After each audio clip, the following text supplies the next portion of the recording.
All right, folks, welcome back. Game number 1 in a fresh best of 3. It's a ZVZ with 2 fantastic players. I'm Rifkin, joined by Mal for this group.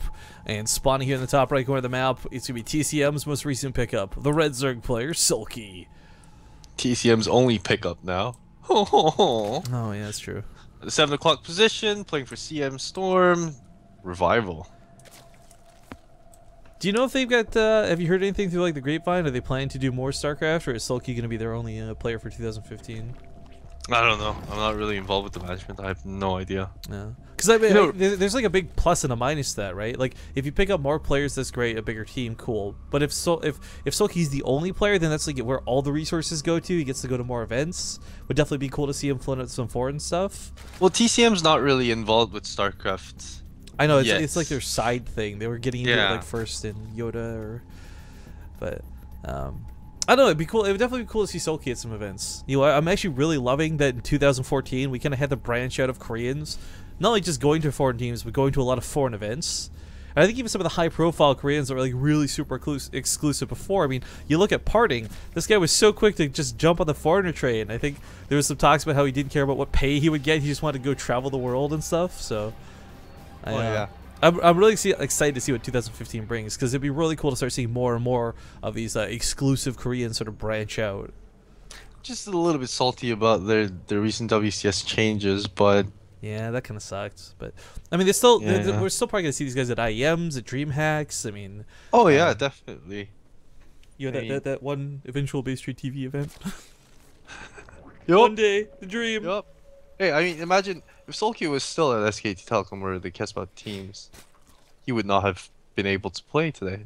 Yeah, that's true. It's cool to see him here. But a lot of Korean teams, luckily for all of us, including me as a viewer, you know, there's gonna be a lot of like teams are starting to open up to allow players to participate in online tournaments if they wish to. So, yeah, so is there? I'm just curious. Was there like a giant management change, or like what is with that policy difference? Because I've got no problems with it. I'm grateful for it. Really, you gotta look at it from the sponsor company's perspective. They originally don't want their players to be, you know, doing things that is not officially organized and properly handled, because it may cause them, you know, problems. Right? If anything happens, and, you know, all the shit's on their hand, and they didn't want to deal with that kind of headaches. Yeah, I mean, I always go back to the recent Destiny thing, right, where he tried to invite the Kespa players, and there's like the whole sort of brick wall, like no. Yeah, because you gotta ask, you gotta have the right, the qualifications and stuff like that, and it's not a difficult thing. It's just one thing that really ticks me off of some of the tournaments is that they don't do their jobs. And they complain that Kespa players weren't able to make it because they weren't allowed.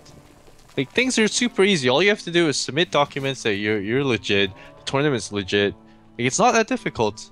People don't do it, and they cry about it. Well, tournament stuff aside, we actually had a big important thing go down already. 2 important things, actually.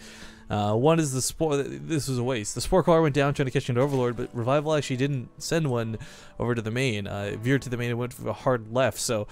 This is normally a sport caller that gets at least an Overlord kill, sometimes 2, depending on your luck. But for Soulkey, it was a dedication and a risk that did not pay off. On the other side, Solar was the one that first did it, right? I don't know if Solar was the first. He was one of the first for sure to get it like advertised. He did like the 6-pole version though, I think, right? Not the economic version, I guess you could call it. Anyways, but the other thing too is like it's faster layout of Revival. This is really cool. So we got like a bailing bus potential coming. There's definitely a lot of lings, and the dedication to this really hinges on how much damage he does to Revival initially. But at the same time, Revival doesn't have Overlords in position to see this coming right away. So his evolution chamber is going to be late. Queens are not abundant. He might actually die to this before he can get his own roach speed out. And I guess a couple of roaches will spawn, but I mean, quite frankly, you think they're going around, maybe? I'll also buy him some time. Yep. It's just like 5 or 6 roaches really don't fare well versus this many lings. We'll see just how much he can get out. Oof. The wall's not done. He's going for a 3rd base at the same time. This will either get cancelled or killed if he doesn't straight up die in the natural. Revival is going to put a 2nd Evo chamber down. A bit of an awkward wall off, but no wall off nonetheless. 1 each. This is looking very Is there transfuse? There's 1 transfuse available. Roaches are on the way. If he gets 10 roaches out, I think he'll hold this. It's going to be messy as heck. Loses one of the queens. He plugs that back wall. This roach can take the spot of this queen. That evolution chamber going to come down. Cancel, cancel, cancel. No cancel. There's... I just don't think it's enough. Yeah, if he pulls drones, maybe. I mean, it's a lot of roaches. But the drones are being pulled and there's banelings funneling in. They're going to hit those drones if not careful. Pulls them back towards the main. And I think with these roaches, if you just snipe off those banelings, you'll be in a much more comfortable position. That's easier said than done as the banelings slip past everything. Splits in the main now, realizing this is the case. Drones going every which way. It's like no best target. Down here, this clump seems to be the biggest. Oh, but he splits it and sends the drones every which way. Revival holds. And the best part is, Revival holds with a lot of roaches, so this follow-up attack is really not going to get much done. And the second Revival deflects this, he goes for the counter-attack. And Soulkey doesn't have Spine Crawlers down. Soulkey doesn't have his own roaches. He's going to be in for a world of hurt. Oh, the third was cancelled. Right. Yeah. Couldn't afford that while he was on the defense. Yeah, the drone count remains really high for Revival on top of this. If he does actually decide to take a third, that'd be kind of crazy, but... you gotta figure, like, so many banelings are wasted in that attack, so many zerglings are down, you can't, like, just sit at home, right? Well, one thing Soulkey can think about doing is to set up 2 Evo chambers and go for a 1-1 upgrade. I know it's late, but if you've started 1-1 upgrades for the Lings, it would have finished in the 11-minute mark, and maybe, potentially, it would have had the firepower to take down all the roaches and win it. You know, I'm not saying it's likely, but it's something that is doable versus non-upgraded Lings. Agreed. Looks like he's not going to try. I'm not sure why he's going for the full wall off here. He does have enough roaches to just kind of physically body block this. But I guess worried about those banelings and that splash damage does take them all down.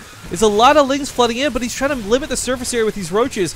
Oh, that queen goes down so very quickly. 13 more roaches on the way. A couple of banelings looking to go with the heart of these drones. Gets a couple of kills, nothing too crazy. And these Lings are starting to swarm. They're starting to fester. The roaches are starting to fall, but 15, as we said, are about to pop out. We'll see if the drones die before this. A lot of them are in one-shot range. Roaches spawn here at the natural, perhaps just in the nick of time. Still on 41 drones, only losing 4 through this attack. He beats back Soulkey yet again, but Soulkey's not done yet. He's got more Lings flooding through the middle of the map, and quite frankly, he's not giving up. Well, there's no point in trying to macro out of this situation because there's no way in hell you'd be able to follow up. I agree. I really like Revival's positioning and the SimCity too. If it wasn't like everything was just perfect, like he originated the first wall where the roaches were sitting in one line with no surface area for banelings and Lings to attack in, and then he went behind extractors, Evo chambers, and stuff like that. So just the positioning itself pretty much got him the victory. Maybe. I'm thinking back on your. Early to say, but I'm thinking back on your 1-1 suggestion. With the way this has been going with naked Lings, I mean. You're right, like with 1-1 on those Lings, this may have looked very different. Revival barely gets out of this alive again with these roaches, but he holds on, and still that worker count's way too high. He knows this as well. Good game is called, and Revival will take game 1. And I've been made aware. 1-1 Ling versus roaches may sound retarded because roaches are